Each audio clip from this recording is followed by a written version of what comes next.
Welcome to the Ultimate Bloons TD6 strategy series, where I'm going to be showing you strategies for every single tower from the Dart Monkey to the Beast Handler and every single path in between. This will show you how to diversify your setup and get better, along with seeing some stats, tips and tricks, and all of the strategies for every single one of the towers. And although that the series is geared more towards Chimps mode, this will also show you a lot of tips and tricks that apply to the standard game and will allow you to win with a new style.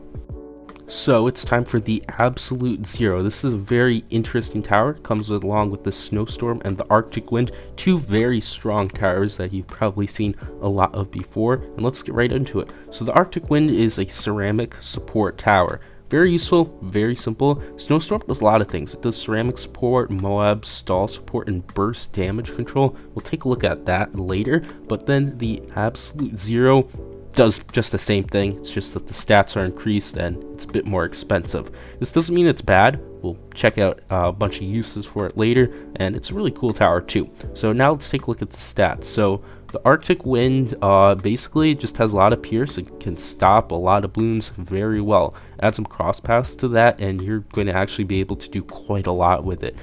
Snowstorm 2, just that, but better, and you'll get your ability, which will allow you to even freeze Moabs of that kind. DDTs too, if you want. Very useful, very cool. And then the Absolute Zero is just everything ramped up. Also, another thing, you'll notice it gives like a buff to Ice Monkeys when you use its ability. Kind of strange. I really haven't come into like any use with that, maybe besides doing like a axis of ice, but that's something that it does, I guess. So for the cross paths, it's pretty simple. If you want to get a bunch of ceramic cleanup and stop all like those leaking balloons, 032 and 042, you'll get the refreeze on those. But if you want to reliably take out the DDTs, 240. This allows you to stall a DDT with the ability on the Snowstorm without MIB or an MIB skip. And for the tier 5, you always go 250 because this will allow you to apply permafrost to Moabs. You can't apply permafrost to a Moab with a Snowstorm. So for the Absolute Zero only, you get 250. So there's some different cross paths to keep in note of, but they're really easy, nothing crazy complicated. So now for support, these are support towers, so they aren't really going to be receiving much support, but you might want to add a primary training to your Snowstorm if it needs be, and Absolute Zero, also primary mentoring might be a good idea because it will reduce the ability cooldown, although it's not totally necessary. You can do setups without it. And also we're going to be looking at a setup that involves primary expertise that gives a 20% cooldown reduction just for the fun of it. Again, none of this stuff is really required. They're a support tower, so they can work just fine. As you can see here, we can get a Snowstorm up, crosspath, no buffs, no village. It's gonna take these ceramics and they're gonna be stalled. Nothing's getting through there except the zebras when all the zebras pop out. So yeah, that's for the ices. And when it comes to maps they're good on, these are support towers, so they're gonna be good on any maps. Not really anything to take in note of there.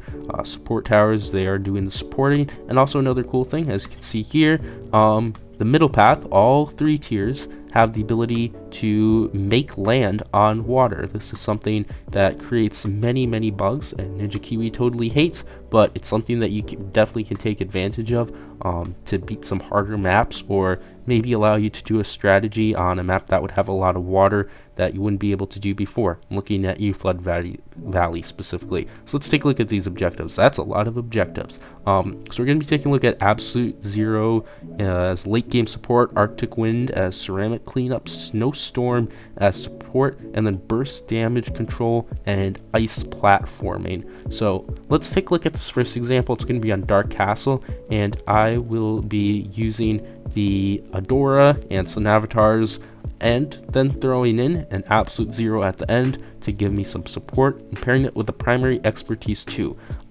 Realistically, primary expertise isn't like the best synergy. It would be more worth it and save like a bit of effort, I guess, to skip out and just get like some standard support there. Maybe some presses, symphonic resonance would be great. but it is an interesting combination that I guess does have some synergy, not like in totally the most synergy way, but it is something interesting that I guess I wanted to share if you want to try something cool. So the start's going to be pretty simple. Well, I guess it's an Adora start, so it's not the most simple thing in the world. You want to try to like greed some discounts early and then sack them later. So I'm getting a triple discount. We're going to be getting the Sun Avatar. Almost died a few times because I forget to press the abilities, but we're all good, and we eventually get up to 57, I think it is, where I get Sun Avatar. Is it 58? I don't know. No, 58. Yeah, start of it, I guess. Get Sun Avatar, and now we're chilling for a while. I'm just gonna get like Mer Monkey to kind of buff things up and make sure we take things out, and then I'm gonna start working on my Snowstorm.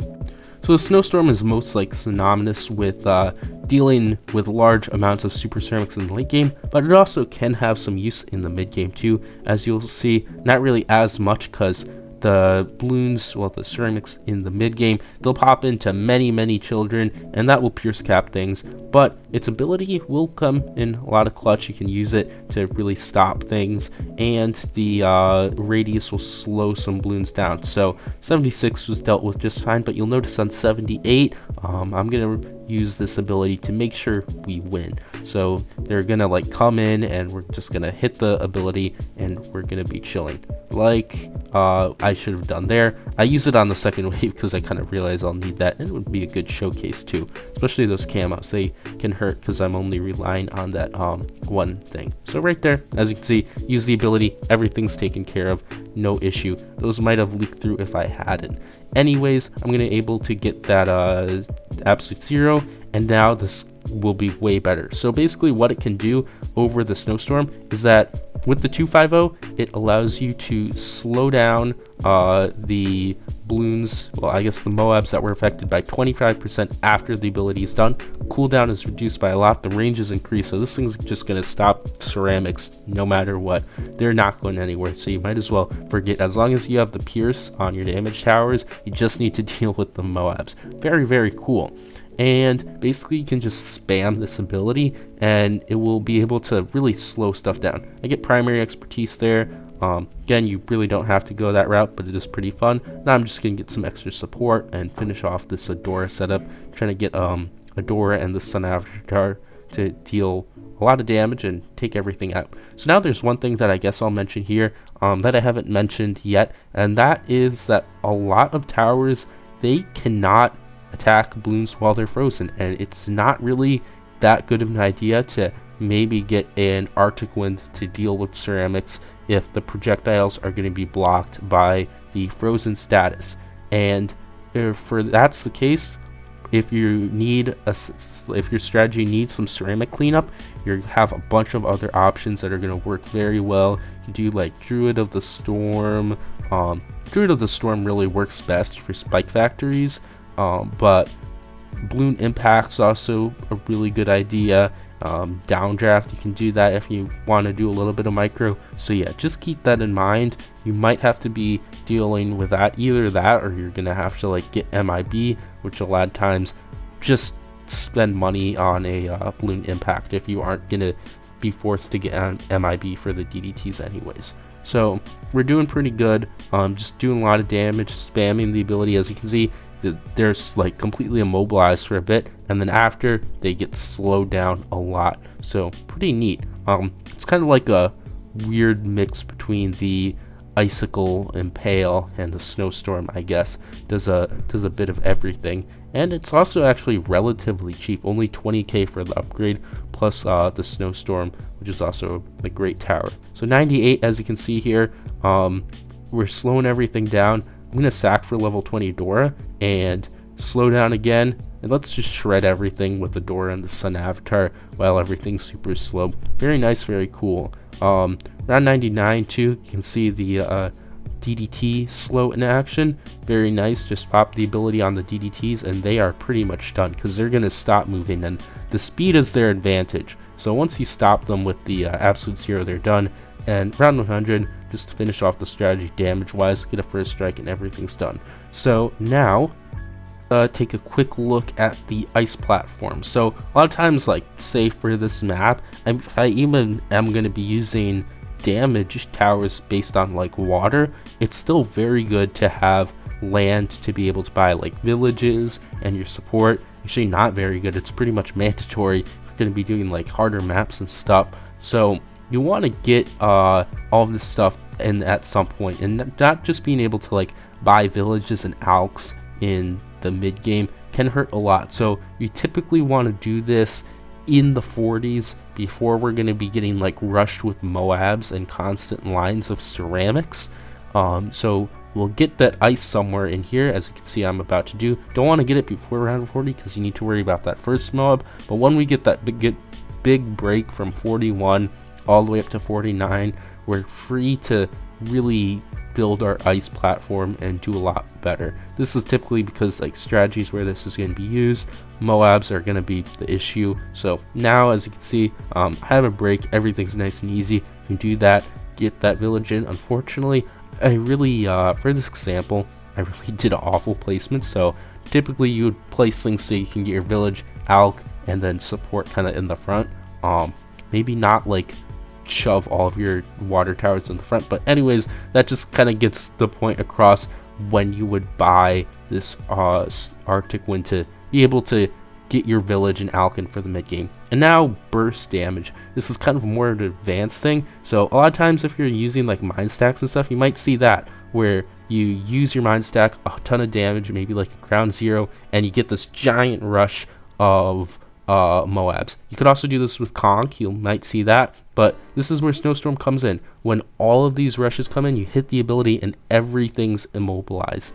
Very, very useful. So that's where how like a lot of Brickle ouch strategies rely on that heavily, because if you don't have that like complete slow when you use the ability, all that stuff is going through. There's so many Moabs, so many ceramics just leaking through, but Snowstorm has the ability to like completely stop that. So burst control, use Snowstorm. Now let's take a look. I kept yapping about that for a bit because my clip was a bit short, but let's take a look at this example where I conveniently forgot to record the part where our Snowstorm was dealing with cleanup in the what was it, in the like early 70s or like mid 70s and late 70s. So let's take a look at this example kind of on Quiet Street here with this boomerang and ice to show what I did. So when like those Moab or ceramic rushes come in, you just use the ability and they're stopped. And that if that boomerang had camo, you saw the ceramic rush before it get taken out, but if that boomerang had camo, it would be able to take it out.